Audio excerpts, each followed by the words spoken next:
നമ്മളെപ്പോലെ മറ്റ് രണ്ട് നക്ഷത്രക്കാർ കൂടിയുണ്ട്.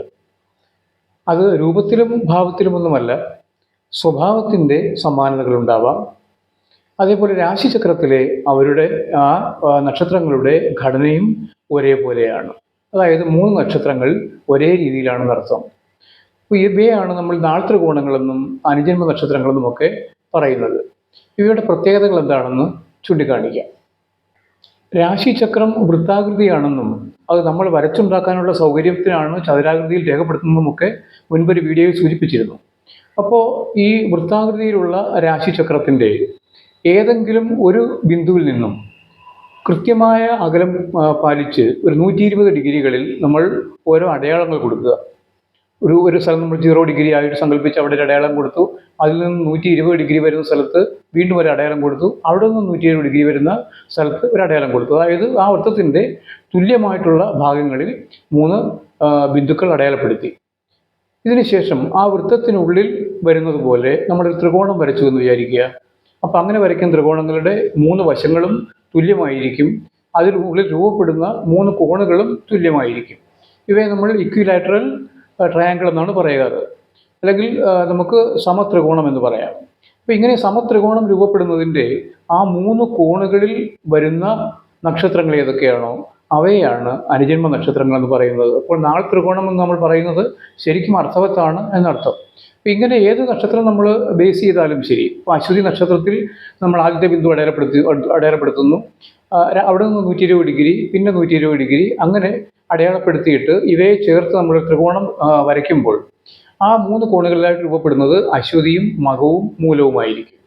ഇനി ഇത് നമ്മൾ ഷിഫ്റ്റ് ചെയ്തിട്ട് ഭരണിയിലേക്ക് മാറ്റി എന്ന് വിചാരിക്കാം. ആ ഭരണിയെ അടിസ്ഥാനമാക്കിയിട്ട് നമ്മൾ അവിടെ നിന്നും അടയാളപ്പെടുത്താൻ തുടങ്ങുമ്പോൾ ഇതേ രീതിയിൽ 120 ഡിഗ്രികൾ അങ്ങനെ അടയാളപ്പെടുത്തുമ്പോൾ ആ രൂപപ്പെടുന്ന ത്രികോണത്തിൽ നിന്നും ആ 3 ഭാഗങ്ങളിൽ, ആ 3 കോണുകളിൽ രൂപപ്പെടുന്നത് അല്ലെങ്കിൽ സ്ഥിതി ചെയ്യുന്നത് ഭരണി, പൂരം, പൂരാടം ഈ നാളുകളാവും.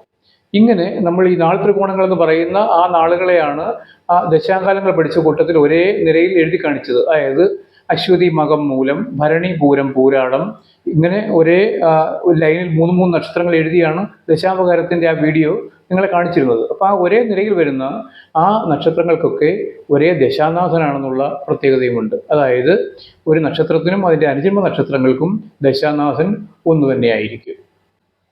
ജ്യോതിശാസ്ത്രത്തിൻ്റെ ഒട്ടുമിക്ക മേഖലകളിലും ഈ ജന്മനക്ഷത്രത്തിനോട് ഏതാണ്ട് തുല്യമായ ഒരു പ്രാധാന്യം തന്നെയാണ് അതിൻ്റെ അനുജന്മ നക്ഷത്രങ്ങൾക്കും കൊടുത്തു കാണുന്നത്.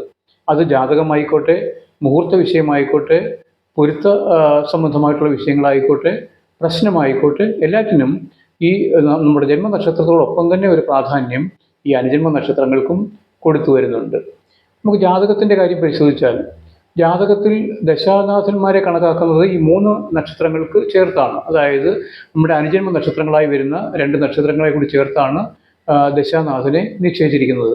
അപ്പോൾ അശ്വതിയും മകവും മൂലവും ഇതിന് കേതു ദശാനാഥനാണ്. ഭരണി, പൂരം, പൂരാടം ഇതിന് ശുക്രൻ ദശാനാഥനാണ്. അങ്ങനെ നമ്മൾ ദശാപകാരങ്ങളുടെ ആ വീഡിയോയിൽ പറഞ്ഞ പ്രകാരം 3 നക്ഷത്രങ്ങൾക്ക് ഒരു ദശാനാഥനെ കൊടുത്തിരിക്കുന്നത് ഈ അനുജന്മ നക്ഷത്രങ്ങളായി വരുന്ന നക്ഷത്രങ്ങളെ ചേർത്താണ്. അപ്പോൾ അത് ജാതകത്തിൽ ആ പ്രാധാന്യം ചൂണ്ടിക്കാണിച്ചു. അതേപോലെ മുഹൂർത്ത വിഷയം എടുത്താലും ശരി, മുഹൂർത്തത്തിൽ നമ്മൾ ജനിച്ച നക്ഷത്രത്തിൻ്റെ 3, 5, 7 എന്നീ നാളുകൾ ശുഭകരമായ ചടങ്ങുകൾക്ക് ഉപയോഗിച്ചുകൂടാ എന്ന വ്യവസ്ഥയുണ്ട്. അതേപോലെ തന്നെ അനുജന്മ നക്ഷത്രങ്ങളുടെയും ഈ 3, 5, 7 ആയി വരുന്ന നക്ഷത്രങ്ങളുടെ ചില പാദങ്ങളെങ്കിലും ഒഴിവാക്കാൻ വിധിയുണ്ട്. ഇനി അതുകൂടാതെ നമുക്ക് ഈ ഒരു ചടങ്ങിന് നമ്മുടെ ജന്മനക്ഷത്രം അനുവദനീയമല്ല എങ്കിൽ അത് അങ്ങനെയുള്ള മിക്ക ചടങ്ങുകൾക്കും അനുജന്മ നക്ഷത്രങ്ങളും അനുവദനീയമല്ല. ഇനി ജന്മനക്ഷത്രം അനുവദനീയമാണെങ്കിൽ അനുജന്മ നക്ഷത്രങ്ങളും അനുവദനീയമാണ് താനും. അപ്പോൾ ഇങ്ങനെ മുഹൂർത്ത വിഷയത്തിൽ വലിയ പ്രാധാന്യം ഈ അനുജന്മ നക്ഷത്രങ്ങൾക്ക് നൽകി വരുന്നുണ്ട്. പൊരുത്തത്തിൻ്റെ കാര്യത്തിലാണെങ്കിലും ഈ അനുജന്മ നക്ഷത്രങ്ങളാണ് സ്ത്രീ പുരുഷന്മാരുടേതെങ്കിൽ മാഹേന്ദ്ര പൊരുത്തമുള്ള ഒരു വിശേഷ പൊരുത്തം അങ്ങനെ തന്നെ വന്നു ഭവിക്കുന്നു. അത് വളരെ വിശേഷപ്പെട്ട ഒരു പൊരുത്തമായിട്ടാണ് കണക്കാക്കുന്നത്, മാഹേന്ദ്ര പൊരുത്തം. അതുകൂടാതെ ഇപ്പോൾ മുൻപ് മുഹൂർത്ത വിഷയങ്ങളിൽ പറഞ്ഞതുപോലെ തന്നെ ഈ സ്ത്രീ ജനിച്ചതിൻ്റെ 3, 5, 7 ആയി വരുന്ന നാളുകളിൽ ജനിക്കുന്ന പുരുഷൻ വർജ്യനാണ്.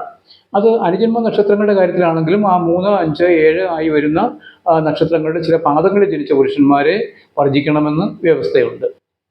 പ്രശ്നം വയ്ക്കുന്ന അതിൽ സംബന്ധിച്ചിട്ടുള്ള ആളുകൾക്കറിയാം. കുടുംബ പ്രശ്നവും മറ്റും നടക്കുന്ന സ്ഥലത്ത് അത് കണ്ടിട്ടുള്ളവർക്കും പങ്കെടുത്തിട്ടുള്ളവർക്കും ഒക്കെ അറിയാം.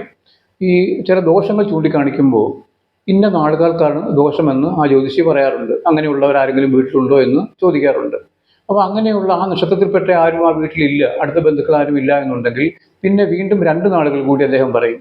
ആ നാളുകളിൽപ്പെട്ട ആരെങ്കിലും ഉണ്ടോ എന്ന് ചോദിക്കും. അത് ഈ അനുജന്മ നക്ഷത്രങ്ങളാവാനാണ് സാധ്യത കൂടുതൽ. അപ്പോൾ ഈ നക്ഷത്രങ്ങളിൽ ഒന്നിന് ഭവിക്കുന്ന ദോഷം മറ്റു 2 നക്ഷത്രങ്ങൾ കൂടി ബാധകമാകുന്നു. ഒന്നിന് കിട്ടുന്ന ഗുണം മറ്റു 2 കൂടി കിട്ടുകയും ചെയ്യുന്നു. ആ രീതിയിൽ വേണം കണക്കാക്കാൻ. അപ്പോൾ അനുജന്മ നക്ഷത്രങ്ങൾക്ക് ഇങ്ങനെ ജ്യോതിഷത്തിൻ്റെ സമസ്ത മേഖലകളിലും വലിയ പ്രാധാന്യം കൊടുത്തു വരുന്നുണ്ട്. ഇനി രാശിചക്രത്തിലെ ഇവയുടെ ഘടനയെക്കുറിച്ച് പറഞ്ഞുവല്ലോ. അപ്പോൾ നമുക്ക് അറിയാം, ഈ അനുജന്മ നക്ഷത്രങ്ങളായിട്ട് നമ്മൾ പറഞ്ഞിരിക്കുന്ന ഓരോ നാളുകളെയും എടുത്ത് പരിശോധിച്ചു കഴിഞ്ഞാൽ ആ 3 നക്ഷത്രങ്ങൾക്കല്ലാതെ അതേ പ്രത്യേകതയുള്ള നക്ഷത്രങ്ങൾ വേറെ ഉണ്ടാവില്ല. 27 നക്ഷത്രങ്ങൾ വേറെ ഒന്നും ഉണ്ടാവില്ല. അപ്പോൾ നമുക്കൊരു രാശിയുടെ തുടക്കത്തിൽ പൂർണ്ണ നക്ഷത്രമായി നിൽക്കുന്ന അശ്വതിയെ നോക്കുക. ആ അശ്വതിയെപ്പോലെ മകവും മൂലവും മാത്രമേ ഈ 27 നക്ഷത്രങ്ങളിലുള്ളൂ. വേറെ ഒന്നിനും ആ പ്രത്യേകതയില്ല. ഒരു രാശി തുടങ്ങുന്ന ആ സ്ഥലത്ത് നിൽക്കുന്ന 3 പൂർണ്ണ നക്ഷത്രങ്ങൾ. അങ്ങനെ രണ്ടാമതായി വരുന്ന 3 നക്ഷത്രങ്ങളേ ഉള്ളൂ. അതാണ് ഭരണിയും പൂരവും പൂരാടവും. അപ്പോൾ അതേപോലെ വേറെ 24 നക്ഷത്രങ്ങളും ഇല്ല എന്നർത്ഥം. ഒരു നക്ഷത്രത്തിൽ കാൽഭാഗവും ഒരു രാശിയിൽ കാൽഭാഗവും അടുത്ത രാശിയിൽ മുക്കാൽ ഭാഗവുമായിട്ടുള്ള 3 നക്ഷത്രങ്ങളേ ഉള്ളൂ. അത് കാർത്തിക, ഉത്തരം, ഉത്തരാടമാണ്. ഇവ അനുജന്മ നക്ഷത്രങ്ങളുമാണ്. ഇങ്ങനെ നമ്മൾ ഓരോ നക്ഷത്രത്തിനെയും അതിൻ്റെ അനുജന്മ നക്ഷത്രങ്ങളെയും എടുത്ത് പരിശോധിച്ച് കഴിഞ്ഞാൽ ആ ഒരു നക്ഷത്രത്തിൻ്റെ അതേ സ്ട്രക്ചർ തന്നെയായിരിക്കും മറ്റ് 2 നക്ഷത്രങ്ങൾക്കും ഉള്ളത്. അത് വേറൊരു നക്ഷത്രം ഉണ്ടാവുകയുമില്ല. അതാണ് ഈ രാശിചക്രത്തിലെ ഈ ഘടനയുടെ പ്രത്യേകതയായിട്ട് ആദ്യം പറഞ്ഞു വെച്ചത്.